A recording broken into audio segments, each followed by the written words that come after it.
Week since the New Richmond area was hit with all of that flooding, but businesses and residents continue to feel the impact. Yeah, parts of the river town, they were completely submerged at times, and now a week later, they are still cleaning up. As you can imagine, I mean, look at that mess.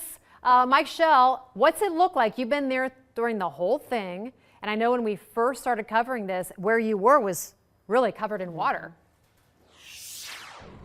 Covered in water up to my ankles, as a matter of fact, Tricia. But there are some incredible stories coming out of this volunteer cleanup effort. New Richmond, for the most part, is once again open for business.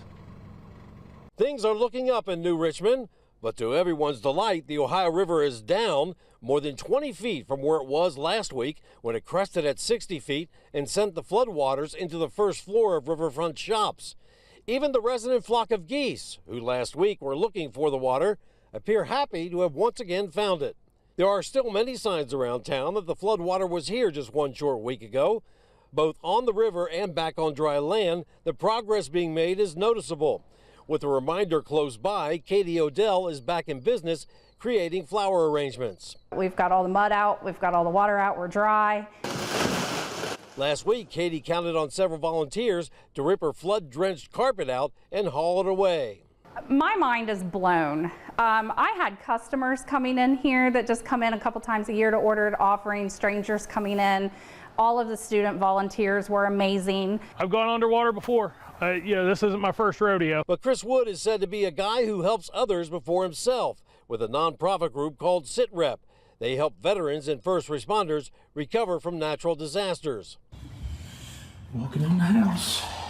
Chris's basement took on water too, but he said he had to put cleaning it up on hold because there were others who needed help. We, helped Code 3.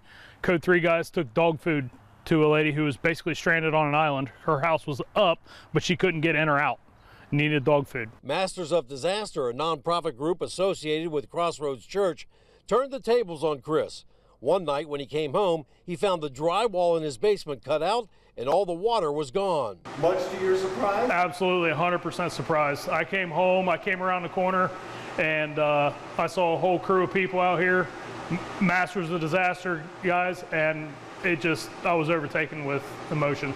Chris's volunteer group SitRep put out a statement praising Masters of Disaster, saying, "We want to give a heartfelt thank you for what they did for Chris Wood, who spent every day and night tirelessly coordinating aid and support for others, even while his own home was fully submerged in floodwaters." I'm grateful. I am absolutely grateful for the help. I don't feel like I deserve it, if that makes sense. That's just me. I'm just out there helping everybody else. I pointed out to Chris that he is now experiencing what the people he helps do, and he says it feels good.